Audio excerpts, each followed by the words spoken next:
3. A escultura ou o rio?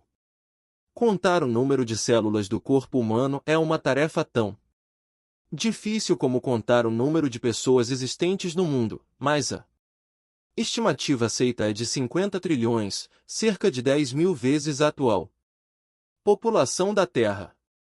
Isolados e expostos em um microscópio, os vários tipos de células, do coração, fígado, cérebro, rins, etc., são semelhantes a olhos inexperientes. Uma célula é basicamente um saco fechado por uma membrana exterior, a parede celular, cheio de uma mistura de água e espirais químicas. Exceto as células vermelhas do sangue, todas as outras possuem um núcleo que protege as espirais muito retorcidas do DNA. Se você tocar uma partícula do tecido do fígado, verá que tem a aparência de fígado de boi, teria de pressioná-la com força para verificar se é especificamente humano. Mesmo um geneticista com grande prática teria apenas 2% de chance de notar a diferença entre nosso DNA e o de um gorila. Assim, diante da quantidade de funções do fígado, mais de 500 foram relacionadas recentemente, não poderíamos ter a menor ideia com apenas um simples exame ocular. Uma coisa é inquestionável, apesar da confusão no assunto. Mente e corpo, as células humanas evoluíram até um estágio notável de inteligência. O número de atividades constantemente coordenadas em nossos corpos é infinita, no sentido literal do termo. Como os ecossistemas da Terra, nossa fisiologia parece operar em compartimentos estanques que, na verdade, estão visivelmente ligados. Nós comemos, respiramos, falamos, pensamos, digerimos os alimentos, expulsamos as infecções, purificamos nosso sangue das toxinas, renovamos nossas células, descartamos matéria inútil, votamos nas eleições e muito mais do que isso. Cada uma dessas atividades se entrelaça no tecido do todo. Nossa ecologia é mais semelhante à do planeta do que muita gente pensa, minúsculas criaturas perambulam por nossa superfície, tão ignorantes de nosso vasto tamanho quanto nós de seu tamanho ínfimo. Colônias de ácaros, por exemplo, passam todo o seu ciclo de vida em nossos cílios. Dentro da vasta organização do corpo, as funções de uma simples célula, como um dos 15 bilhões de neurônios do cérebro, propiciam assunto para um extenso artigo médico. Os volumes dedicados a qualquer dos sistemas de nosso organismo, como o imunológico ou o nervoso, ocupam várias prateleiras de qualquer biblioteca médica. O mecanismo de cura reside nessa complexidade geral, mas permanece oculto. Qualquer um desses processos que envolvem a cura de um corte superficial na pele, por exemplo, o de coagulação do sangue, é incrivelmente complexo. Tanto que, se esse simples mecanismo falha, como acontece com os hemofílicos, a medicina científica mais avançada não consegue repetir a função prejudicada. Um médico pode receitar drogas para estimular o fator perdido de coagulação do sangue, mas essa ação é temporária, artificial e apresenta efeitos colaterais indesejáveis. O período de restabelecimento do corpo não é o normal, assim como não ocorre a magnífica coordenação de uma dúzia de processos relacionados. Como comparação, uma droga fabricada pelo homem é como um estrangeiro numa terra em que todos são parentes de sangue. Ele nunca partilhará dos conhecimentos que os outros já têm ao nascer. Devemos admitir que o corpo tem uma mente própria. Quando compreendemos esse aspecto misterioso de nossa natureza básica, desaparece a natureza milagrosa que atribuímos à cura do câncer. Os corpos de todo mundo sabem como curar um corte na pele, mas Aparentemente poucos deles sabem como curar o câncer. Todo médico compreende que é a natureza quem cura as doenças. Hipócrates escreveu, pela primeira vez, há 2000 anos. Então, qual a diferença entre a forma comum de cura e a miraculosa? Talvez a diferença seja mínima e exista apenas em nossas cabeças. Se você está descascando batatas e corta o dedo, o corte se cura e, evidentemente, você não fica deslumbrado com isso, porque o processo de cicatrização, a coagulação do sangue para fechar o corte, a formação de uma crosta e a regeneração da nova pele e dos vasos sanguíneos, parece uma coisa absolutamente normal. Mas devemos compreender que essa noção de normalidade nada tem a ver com o conhecimento do que é a cura ou de como controlá-la. É triste constatarmos que o volume de conhecimento existente nos livros médicos refere-se mais à morte do que à vida. A maior parte do saber médico foi obtida realizando autópsias em cadáveres, examinando-se tecidos no microscópio, analisando-se sangue, urina e outros subprodutos do corpo.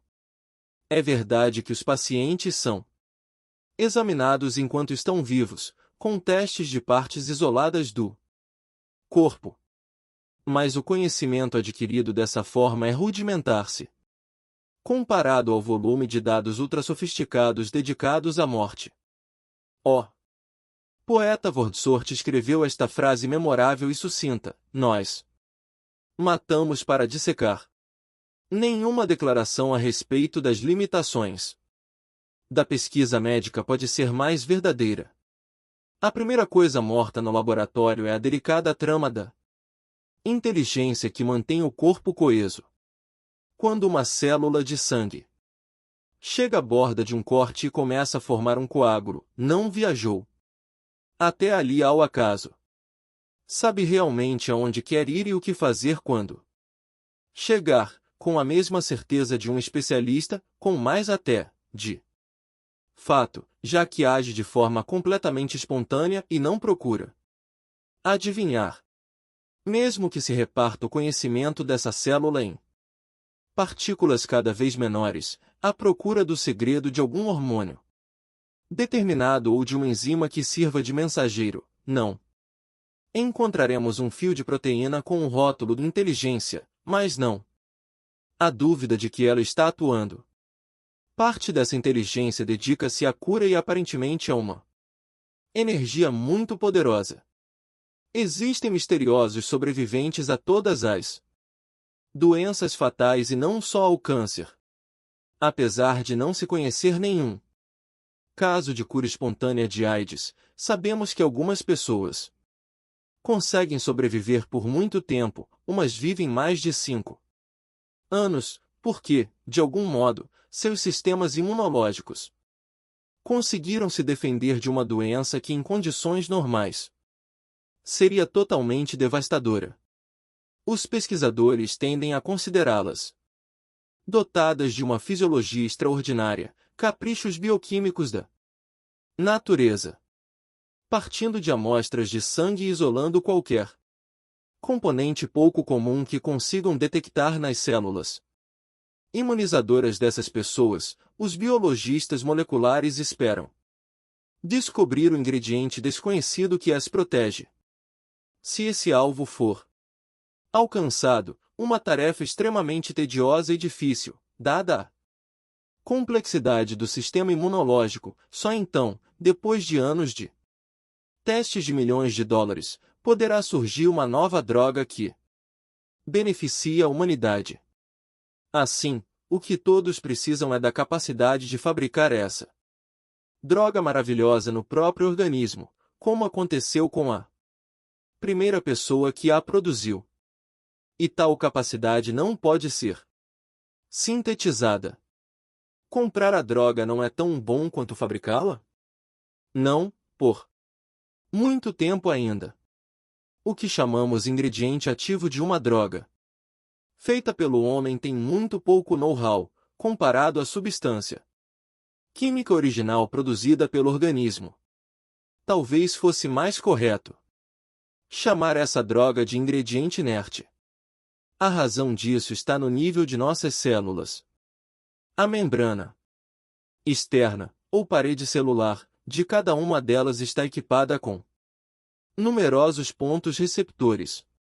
Essa parede é macia, mas os receptores são viscosos, são formados por complexas cadeias moleculares cujos últimos elos ficam abertos, à espera de outra molécula que se prenda a eles.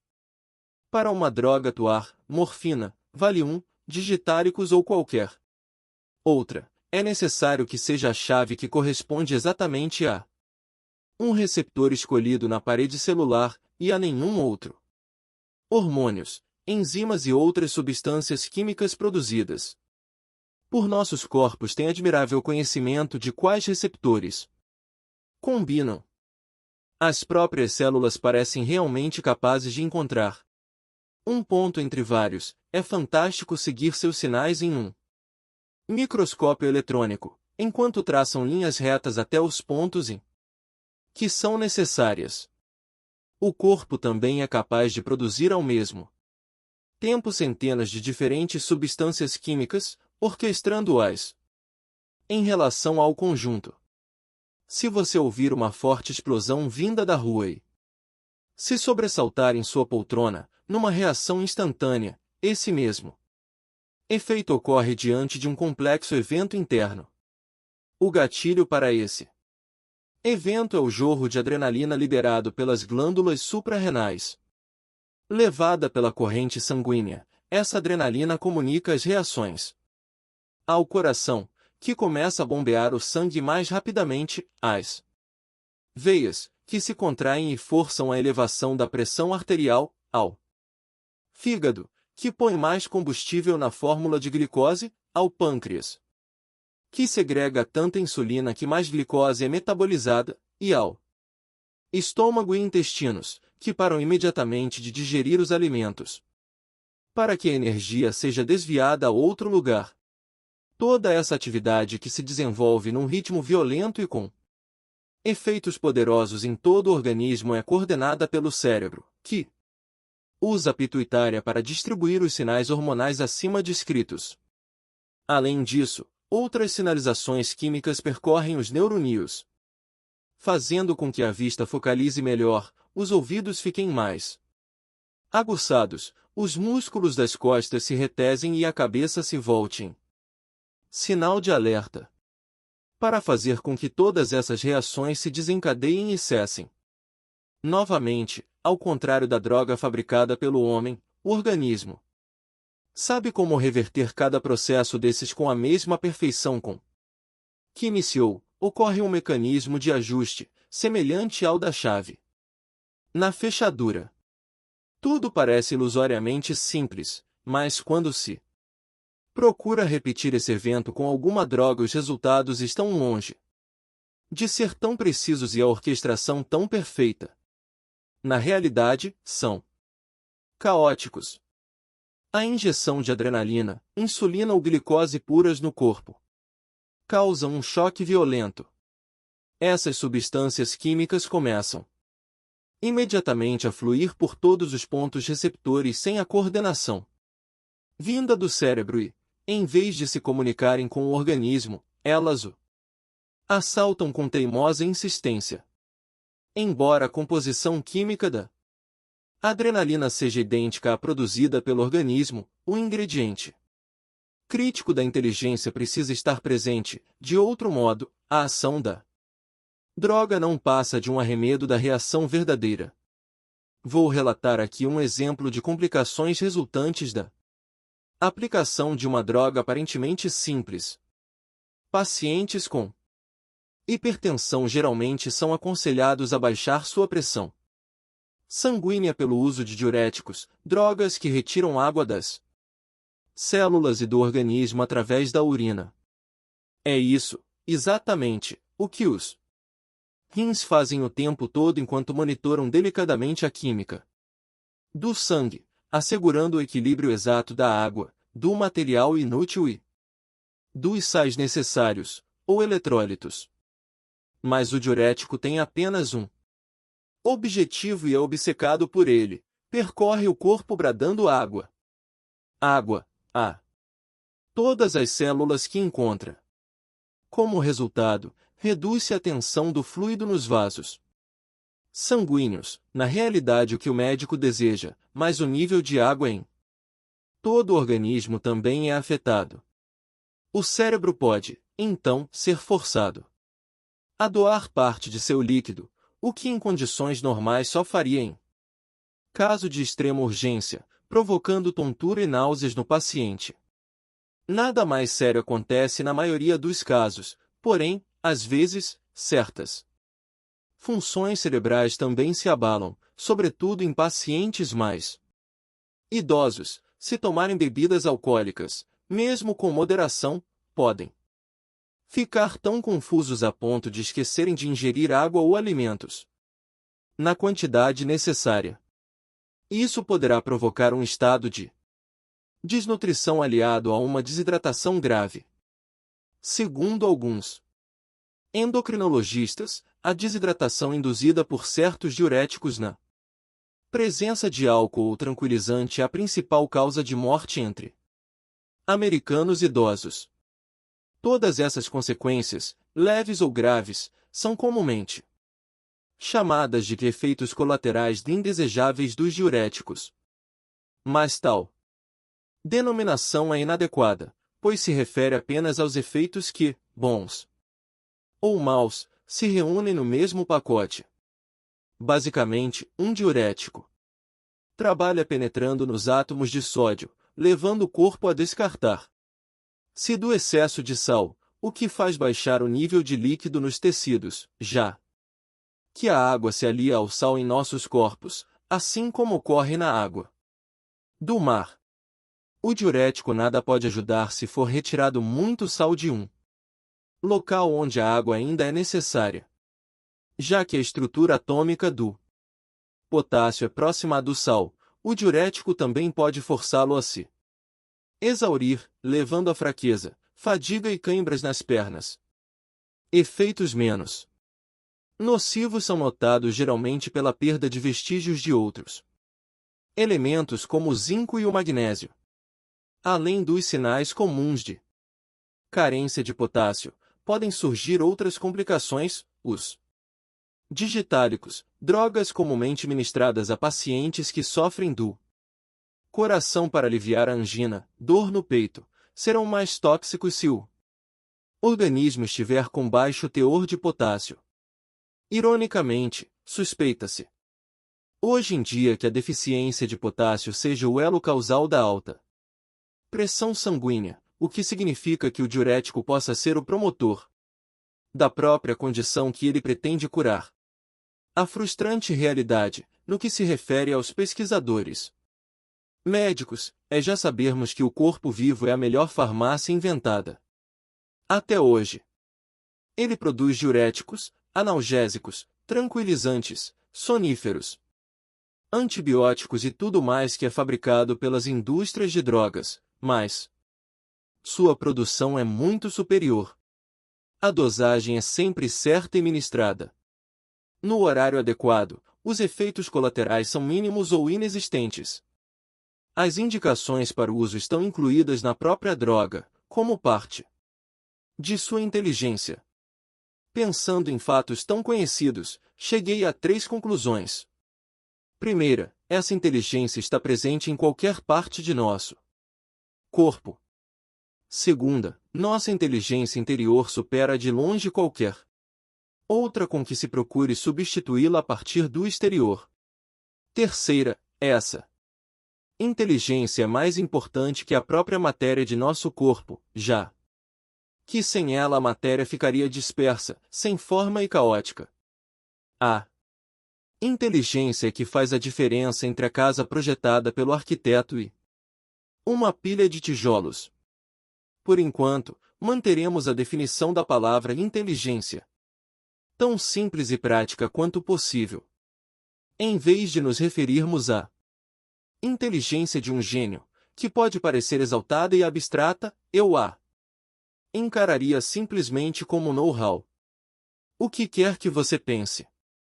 Sobre inteligência em termos abstratos, não há dúvida de que ao corpo deve ser creditado uma enorme base de conhecimento. A inteligência interior do corpo é tão poderosa que, quando se desvia, o médico tem pela frente um antagonista temível. Por exemplo, cada célula do corpo é programada por seu DNA para se dividir até determinado ponto, quando a célula-mãe se reparte em duas. Como todo o resto regulado por nossa inteligência interior, esse processo não é puramente mecânico. A célula se divide em resposta à própria necessidade interna, aliada aos sinais gerados pelas células vizinhas, por órgãos distantes que falam com ela por meio de mensagens químicas. A divisão da célula é cuidadosamente calculada, e uma decisão bem pensada, a não ser no caso do câncer. O câncer é o comportamento selvagem e antissocial de uma única célula, que se reproduz sem seguir o padrão, sem sinais de nenhum lado, a não ser, aparentemente, de seu próprio DNA enlouquecido. Por que isso acontece ninguém sabe. É bem possível que o próprio corpo saiba como reverter o processo, mas, por qualquer razão igualmente desconhecida pela ciência, nem sempre consegue.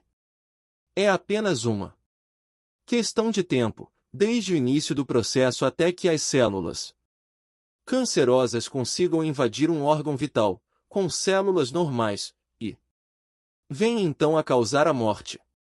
Quando chega a crise final, as células cancerosas perecem com o resto do organismo, condenadas por seu apetite incontido de autoexpansão. Até agora, a medicina não descobriu como enviar uma mensagem às células cancerosas em tempo de impedir que se realize o trágico destino criado por elas. Os produtos químicos que um médico pode usar contra o câncer não possuem nenhuma eficiência no nível da inteligência. O câncer é dotado de mau caráter enquanto as drogas são simplórias. O oncologista, portanto, recorre a um ataque mais violento, a uma forma de envenenamento. Geralmente a droga administrada contra o câncer é tóxica para todo o organismo, mas, como as células cancerosas crescem muito mais depressa que as normais, elas ingerem maior quantidade do veneno e morrem primeiro. Toda a estratégia é um risco calculado. O paciente precisa ter sorte, seu médico precisa ser extremamente arguto quanto à dosagem e ao prazo da quimioterapia. Questões absolutamente vitais no tratamento. O câncer pode, então, ser derrotado, e anos de vida útil serão somados à existência do paciente. Ironicamente, porém, essa terapia pode falhar porque enfraquece a própria inteligência que normalmente protege nossos corpos da doença. Muitas drogas de combate ao câncer são extremamente danosas ao sistema imunológico do corpo, eliminam a medula óssea, que fabrica nossas células brancas, provocando um efeito devastador sobre sua quantidade no sangue. À medida que o tratamento de quimioterapia progride, o paciente torna-se mais suscetível a novas formas de câncer, em certo número de casos, que chega a 30%. No caso do câncer de mama, surgem outros tipos de câncer e o paciente morre. Além disso, estatisticamente, não é possível matar todas as células malignas. Estima-se que um paciente típico de câncer possua cerca de 10 bilhões de células cancerosas. Se a quimioterapia for 99,9999% eficiente, 1 milhão delas irão sobreviver, mais do que o suficiente para começar o processo de novo. As células cancerosas não se formam do mesmo modo, algumas são mais duras que outras, portanto mais difíceis de se matar. Pode ser que destruindo as células mais fracas, numa espécie de seleção darwiniana, deixemos as mais fortes sobreviver. Nesse caso, a quimioterapia estaria, na realidade, produzindo um mal virulento em vez de curá-lo. Do mesmo modo, as persistentes infecções por estafilococos que os pacientes contraem nos hospitais são, em geral, muito resistentes aos antibióticos, porque apenas as bactérias mais teimosas conseguem viver no ambiente esterilizado dos centros cirúrgicos e aguentar o contínuo bombardeio das injeções de penicilina. Podemos facilmente imaginar a variedade de supercânceres que pode surgir de uma ou duas dessas células malignas dotadas de maior resistência ao tratamento. De qualquer modo, a velha promessa de que a quimioterapia iria acabar com o câncer em nossa geração, tão difundida nos anos 50, perdeu a crença inicial. Atualmente, alguns tipos de câncer são vencidos pouco a pouco, como a leucemia linfocítica infantil e certos linfomas de Hodgkin, enquanto outros grandes assassinos como o câncer do pulmão e do cérebro continuam virtualmente intocáveis por meio da quimioterapia. Nada do que eu disse até agora sobre o know-how do corpo é hipotético. Fomos todos informados, médicos e público em geral, sobre a maravilhosa complexidade do organismo humano. Mas insistimos em continuar pensando no corpo segundo um molde obsoleto. Ele é considerado basicamente matéria, mas dotado de um técnico eficaz em seu interior, que o põe em movimento. Esse técnico já foi chamado de alma, agora a tendência é rebaixá-lo a um simples fantasma dentro da máquina, mas que continua tendo a mesma importância. Por quê? Podemos ver e tocar nossos corpos, carregar seu sólido peso de um lado para o outro e bater nas portas se não formos avisados disso. Sua realidade parece ser a de um material primário, como é o contorno de nosso mundo. Mas esse contorno tem em si um ponto cego. Apesar da enorme superioridade de know-how do corpo, que naturalmente os cientistas reconhecem, uma quantidade mínima de tempo e dinheiro é despendida na tentativa de compreender o organismo vivo como um todo. Isso acontece por um bom motivo. O filósofo grego Heráclito foi o autor do famoso comentário: não podemos entrar num rio duas vezes no mesmo lugar, já que ele está em constante mudança com a chegada de novas águas. O mesmo acontece com o corpo. Todos nós nos parecemos muito mais com um rio do que com qualquer coisa petrificada no tempo e no espaço. Se você pudesse ver seu corpo como realmente é, nunca o veria repetir-se.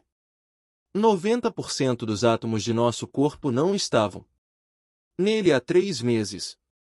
De certa forma, a configuração das células ósseas permanece a mesma, no entanto, átomos de todos os tipos atravessam livremente as paredes celulares, o que significa que adquirimos um novo esqueleto a cada 3 meses. A pele se renova a cada mês, adquirimos novo revestimento no estômago a cada 4 dias com a renovação constante da superfície, que entra em contato com os alimentos a cada 5 minutos. As células do fígado se renovam de modo mais lento, mas novos átomos flutuam tranquilamente através delas, como a água no leito de um rio, fabricando um fígado a cada 6 semanas. Mesmo no interior do cérebro, cujas células não são substituídas depois que morrem, o teor do carbono, nitrogênio, oxigênio etc. é hoje inteiramente diverso do de um ano atrás. É como se vivêssemos num edifício cujos tijolos fossem sistematicamente trocados a cada ano. Se for seguida a planta original, ele continuará parecendo o mesmo prédio. O corpo humano também continua parecendo o mesmo, dia a dia. Mas através dos processos de respiração, eliminação e outros vive em constante sistema de troca com o resto do mundo. Certos átomos, de carbono, oxigênio, hidrogênio e nitrogênio, percorrem o corpo muito rapidamente, como parte essencial do que nos servimos de modo mais imediato, os alimentos, o ar e a água. Se apenas existissem esses 4 elementos, estaríamos literalmente criando novos corpos todos os meses. Mas o ritmo de renovação é retardado por outros elementos que não nos percorrem tão depressa. O cálcio ligado a nossos ossos pode levar um ano inteiro para ser reposto. Algumas autoridades ampliam esse prazo a vários anos. O ferro, componente que fabrica as células vermelhas do sangue, mantém-se no organismo com muita tenacidade, sendo perdido principalmente através do descarte das células mortas da pele ou da própria perda de sangue. Mesmo que os índices de mudança possam diferir, ela sempre está presente. Isso é que chama inteligência assume o controle de todas essas mudanças para não virarmos simples pilhas de tijolos. Esse é um dos fatos mais evidentes da fisiologia, mas a inteligência é tão mutável, de movimento tão rápido, tão viva, em outras palavras, que os livros de medicina não lhe dedicam quase nenhum espaço.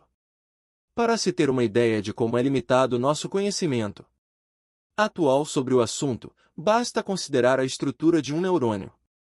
Os neuronídeos que compõem o cérebro e o sistema nervoso central falam entre si através de aberturas chamadas sinapses. Essas aberturas separam filamentos estreitos como galhos, as dendrites, que crescem nas pontas de cada célula nervosa. Todo mundo possui bilhões dessas células, divididas entre o cérebro e o sistema nervoso central, e, como vimos, cada uma gera dúzias ou mesmo centenas de dendrites. O total é estimado em 100 trilhões.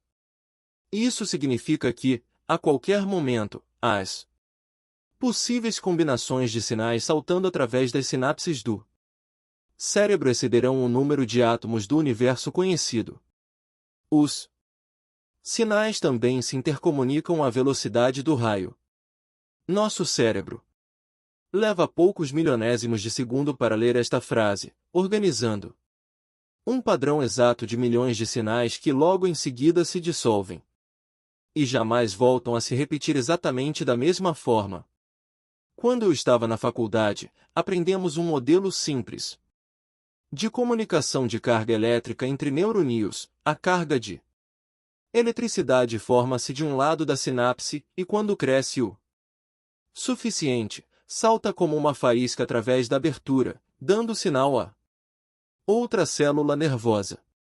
Mesmo considerando esse mecanismo correto, o que na realidade não é, a descrição de nosso livro de neurologia, em 1966, não ensinava quase nada sobre o modo de agir dos neurônios na vida real. O modelo descrito no livro faz sentido apenas para uma única célula nervosa, isolada e parada no tempo, afastada do contexto. Na verdade, a ação que ocorre nas aberturas, pelo sistema nervoso, é comparável a um computador cósmico reduzido a uma escala microscópica. Esse fantástico computador funciona continuamente, operando centenas de programas ao mesmo tempo, distribuindo-se em múltiplos bilhões de bits de informação a cada segundo e, o que é ainda mais miraculoso, sabe como se conduzir. Realmente, não foi nosso estudo de medicina que falhou neste caso. Como é possível a qualquer livro descrever todo esse processo? Pensar é formar dentro de nós padrões tão complexos, rápidos e de uma riqueza tão variada quanto a própria realidade. O pensamento é o espelho do mundo, nada menos do que isso. A ciência simplesmente não tem os instrumentos para observar tal fenômeno, que é, ao mesmo tempo, vivo e infinito. O corpo humano não interrompe seu movimento. Para que o estudem, pelo menos não como um todo. Portanto, quando causa impacto à ciência, como no caso de uma cura espontânea de câncer, a medicina vacila em seu caminho, espantada por descobrir que a vida não se comporta de modo tão simples quanto o modelo de laboratório. Em 1986, um impacto abalou todo o campo da pesquisa cerebral.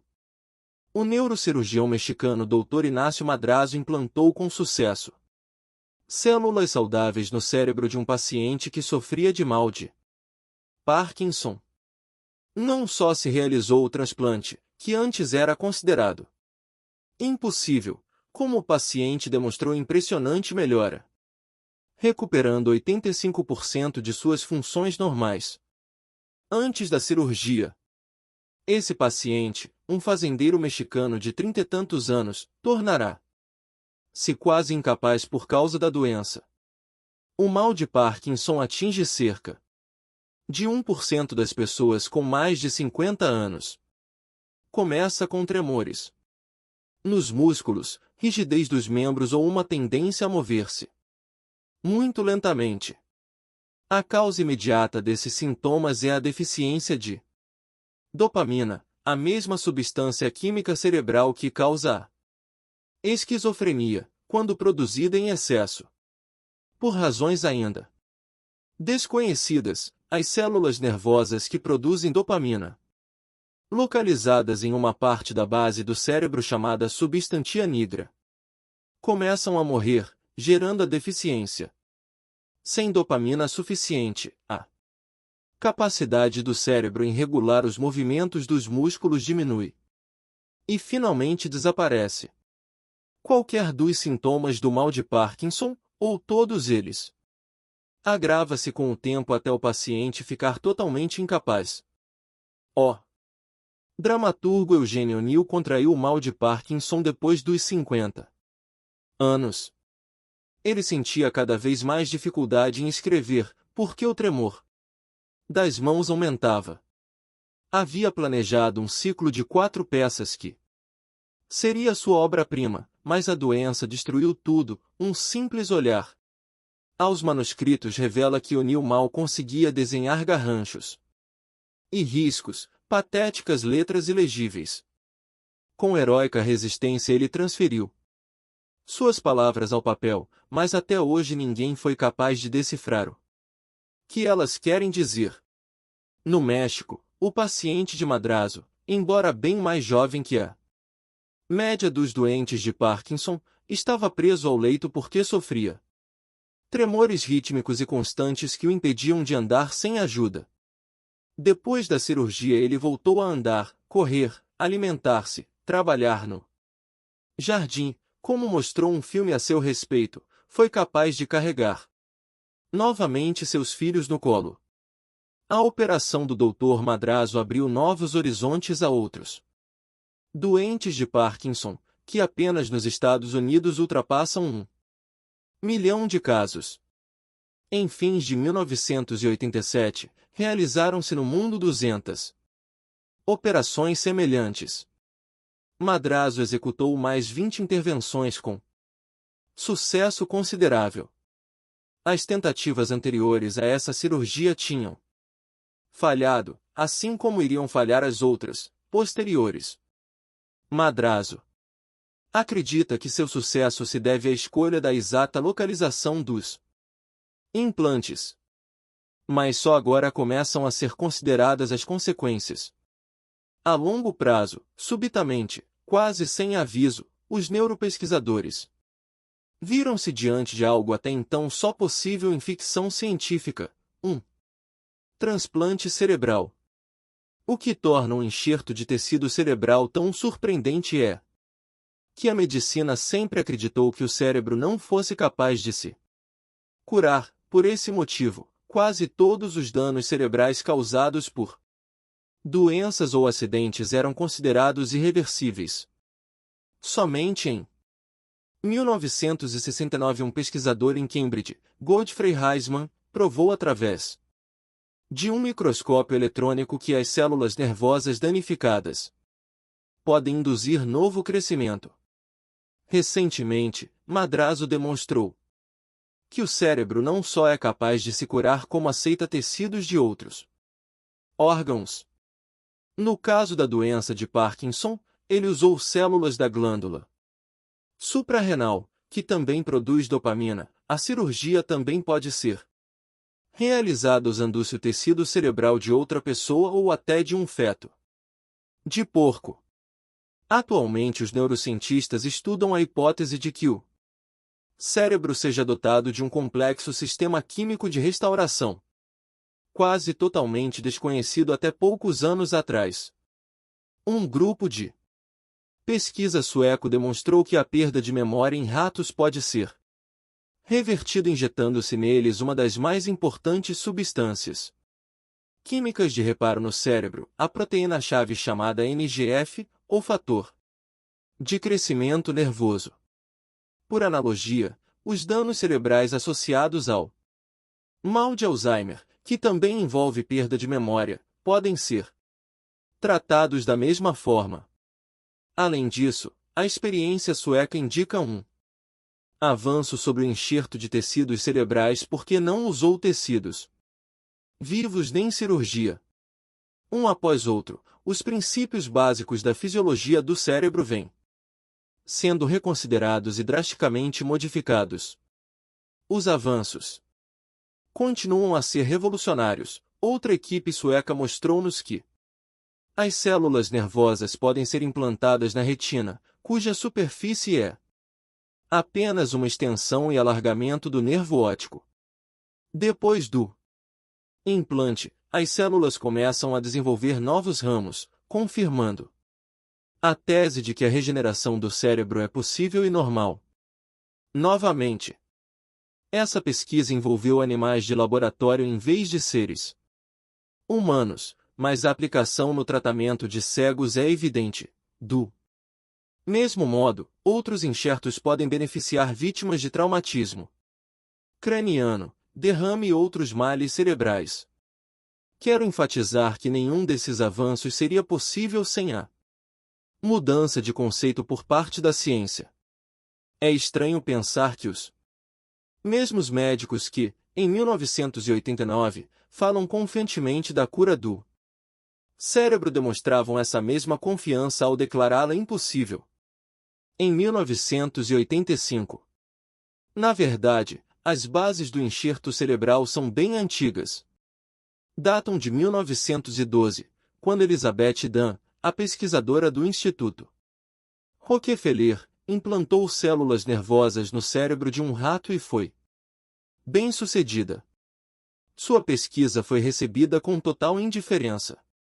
Isso me faz lembrar que, segundo registros da literatura médica, observou-se por mais de 140 vezes o mofo da penicilina matar bactérias, antes que Alexandre Fleming descobrisse o fato. Antes dele, todos os pesquisadores haviam se aborrecido porque suas culturas de laboratório, tão cuidadosamente desenvolvidas, ficavam estragadas pela invasão do mofo verde.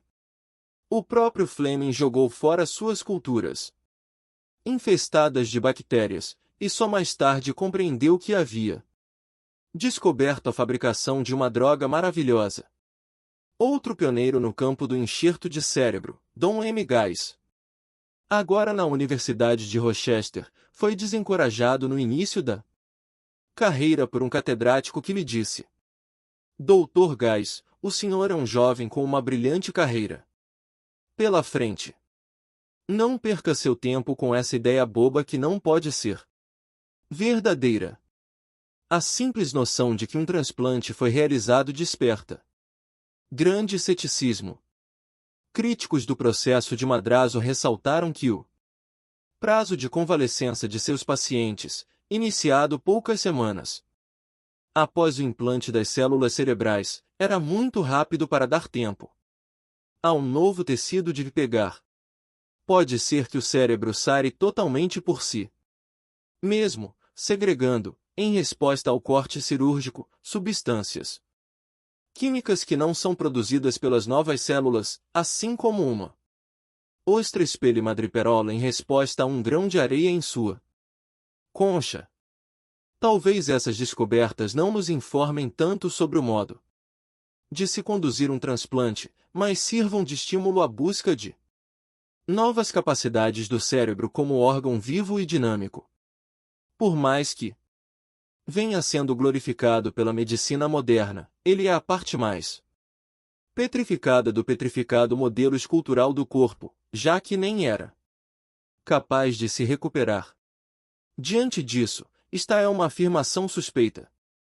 Todas as células de nosso corpo, desde um folículo capilar, um neurônio ou uma célula do coração, surgem de um filamento duplo de DNA no momento da concepção. Tudo o que você pode fazer, pensar, falar, correr, tocar violão ou dirigir um país, desenvolve-se de uma capacidade programada dentro dessa molécula inicial. Sendo assim, dizer que um neurônio não pode se curar é o mesmo que afirmar que seu DNA ficou aleijado. Seria uma proposta razoável? Sem dúvida, o DNA decidiu ser uma célula cerebral em vez de cardíaca, o que acarreta a manifestação de determinadas partes de seu potencial em detrimento de outras. Mas isso difere totalmente da afirmação de que qualquer capacidade do DNA tenha sido perdida. Nada é perdido no DNA.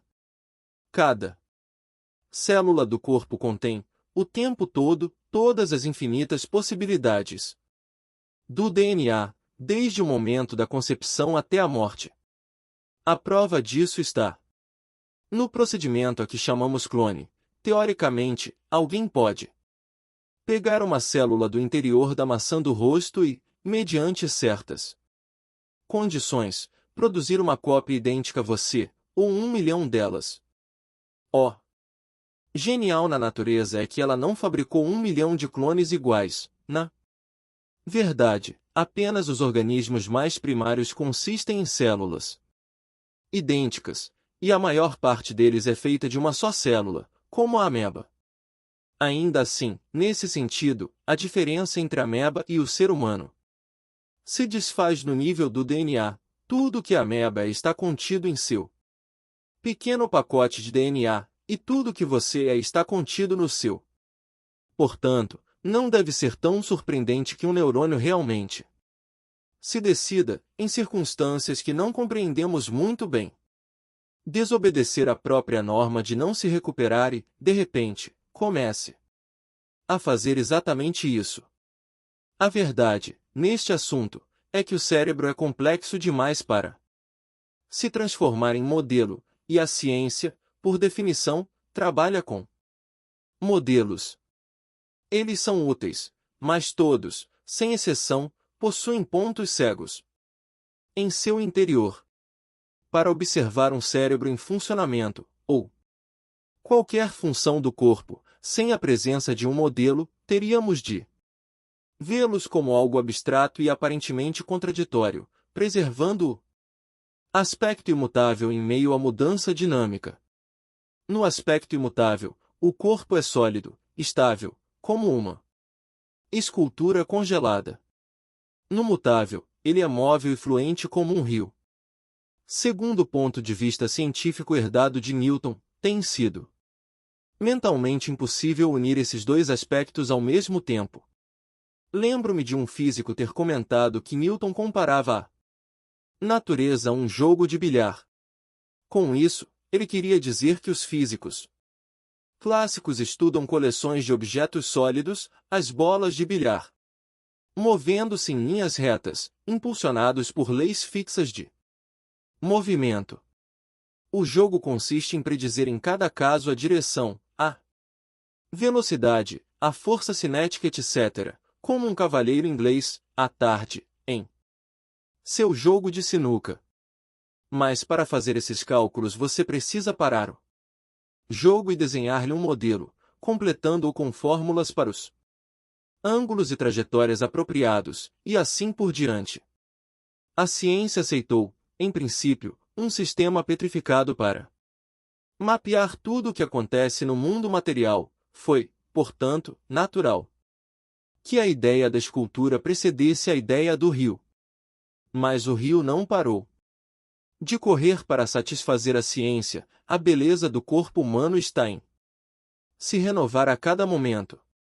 Sendo assim, como fazer um mapa do corpo humano a cada instante? Esse é o novo dilema que teremos de enfrentar. Se pudermos resolvê-lo, chegaremos bem mais perto daquilo que procuramos, não mais o conhecimento para ser guardado em bibliotecas, mas novas capacidades de programar nosso computador cósmico.